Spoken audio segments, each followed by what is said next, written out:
Let's all go to the lobby. Let's all go to the lobby. Let's all go to the lobby to get ourselves a treat.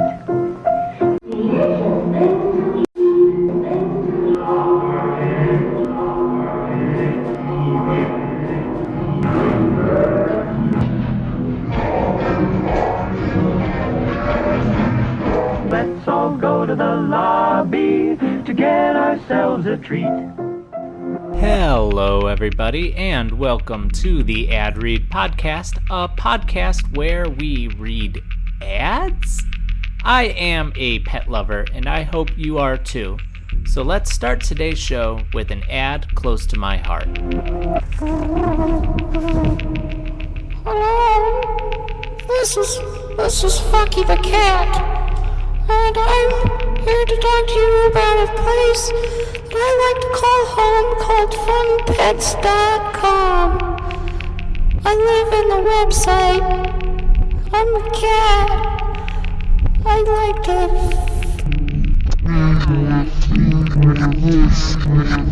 Okay, please adopt an animal on the internet.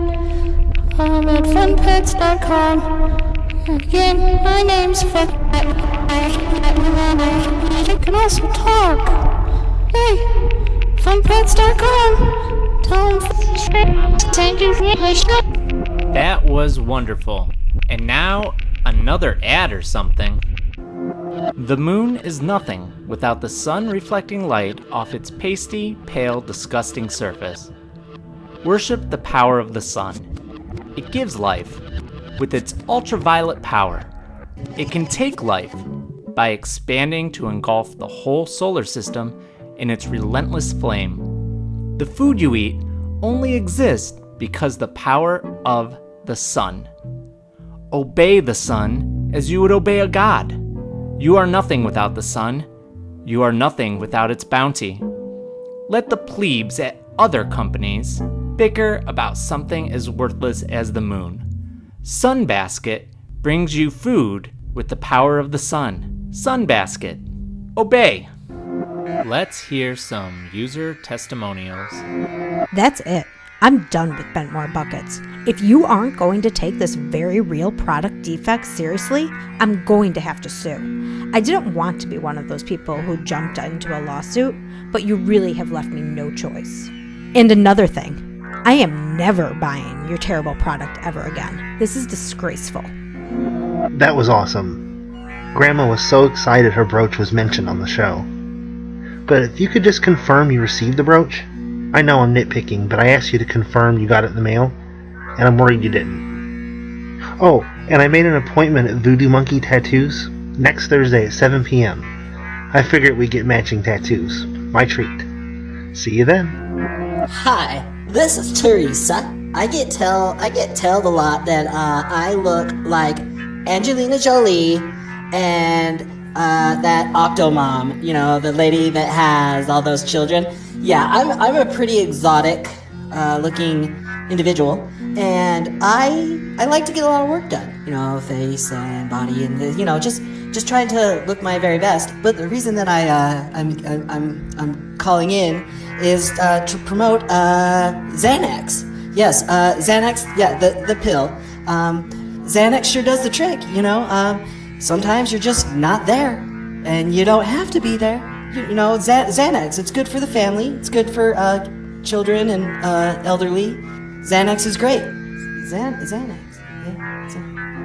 Hey, I don't really want this on your podcast, but I had a question about those flavor blasters. I don't want anybody thinking some guy's calling up asking for them, but can they blast flavor onto any kind of meat?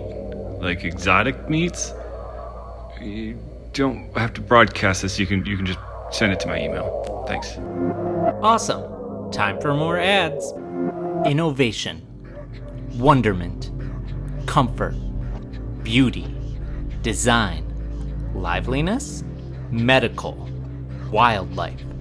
Revolution. Magnets. Industry. These are just some of the words people associate with homebadgers.org.com. I recently had a chance to sit down with homebadgers.org.com CEO Griff Griffin about his company. Well, when I thought of the idea for homebadgers.org.com, people told me it couldn't be done. Then I sat down with Fred Ankerson at Apple, and Fred told me, yeah, I can do this. That's when we started to, develop our plan. While Griff started the business, it was Ankerson who turned the idea into reality. Yeah, I was working in the employee cafeteria at Apple, and I knew Griff from our AA meetings. Griff came up to me at work one day, and I was like, how the hell did you get past security? And Griff was like, badges. I didn't understand at first. I thought he used badges to get into the cafeteria. But then he said, how many badges can you get me? And right on the spot, I told him I'd get him as many badges as he needed. As Griff tells it, getting the badgers was far from the biggest hurdle to making homebadgers.org.com a success. In most states, badgers are illegal to keep as pets or even as recreational devices. So Griff and Fred needed a way around this. I talked to Oakland Director of Animal Control, Matisha Henderson, about the loophole they used to circumvent this issue. And I must say, it is pure genius. I don't mean to swear. I really don't. But these idiots are fucking assholes. What they are doing is morally wrong, and they should go to prison. Goddamn fucking assholes. I don't care if they figured out a loophole. Putting badgers into people's homes is some fucked up shit. I'm sorry for swearing. Fuck. And what was that amazing loophole? They hired some circus trainer to say he trained the badgers to be service animals. You know, to help people who are disabled or old. So they're selling these wild animals like they're the same thing as a seeing eye dog. It's madness. Just last week, one of their badgers ripped an elderly woman to shreds. She died, Kendon. She died. Oh, Matisha? Yeah, she doesn't like me as much, She doesn't understand that homebadgers.org.com is a business meant to help people. I bet she didn't mention that all of our badgers are certified service animals. Say that 10 times fast. Certified service animals, certified service animals, certified service animals, certified service animals. Was that fast enough? It was. Anyway, it's really not any of our business if the badges hurt or kill anyone. I'm just the guy who catches them and tells people they're trained. What people do with them after that is it's up to them. Don't tell anybody I said this, but we couldn't really afford to hire some fancy trainer. We had Fred get one of those nerds at Apple to print up fake certificates saying that the badgers were official service animals. And then we dressed him up with a fake mustache and all that. So, yeah. Security, X-ray vision, fur, secret treasures, 8-track players, acid rock, badgers. One thing everyone in this world can agree upon is homebadgers.org.com delivers the badgers to your front door. homebadgers.org.com. Badger me. And now our final ad of the show. My neighborhood no longer exists. At least not like it was when I was a child. This section of the city had been O.C. Barber's farm. He was the founder of the great city of Barberton, and growing up, restored barns peppered the neighborhood in his brick and concrete style, with red clay shingles adorning each rooftop. Though rustic and plain, these barns reminded all of us of the ingenuity represented in this unique community. But these monuments to the city's founding age were lost along with 2/3 of the city in the great nuclear sinkhole disaster of 2011.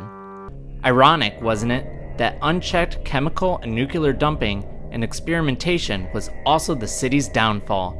Nuclear waste flowed like groundwater beneath the city and collapsed almost everything into radiant dust. Some people decided to flee the city, afraid that their loss of hair, teeth, and skin was a sign that the sun god was abandoning them. But many of us stayed, feasting on the burnt remains of mutated insects and wildlife, trying to gain the power of the sun god itself through the irradiated bounty left in the city's nuclear sludge. We are thankful for our nourishment, which is why we float the remains of every meal on a pyre that burns in the nuclear swamp encompassing most of the city. It's how we tell the sun god, hey, thanks man. But our god doesn't want any makeshift pyres. The sun god prefers every pyre. The pyre for every animal and every occasion. Every pyre can withstand the burning torture of the nuclear lake 5 times longer than homemade pyres. That means 5 times the tribute to our god. And every pyre comes with a rub-on tattoo that's fun and is in the likeness of our sun god.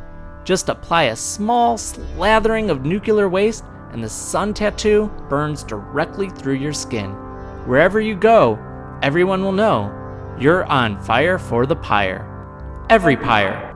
The sun god wants it. That is all the time we have this week. Please join us in a few weeks when we return with more ads. In the meantime, try to rate and review the podcast wherever it is you listen.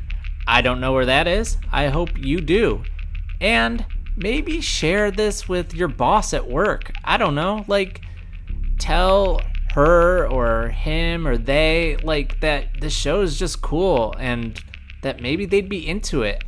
You could probably really connect with your boss in a way I don't think you have previously. This is probably going to be the thing that gets you a promotion. You and your boss sitting in the break room and talking about this show. Maybe you'll even listen to it together. And I don't know what your situation is, but I hear wedding bells. I don't know why I hear wedding bells, but I just do. That's probably not related to your boss. That sounds not good. If you were dating your boss, don't do that. But I definitely do hear wedding bells. Yeah. So, bye. Let's all go to the lobby. Let's all go to the lobby. Let's all go to the lobby to get ourselves a treat.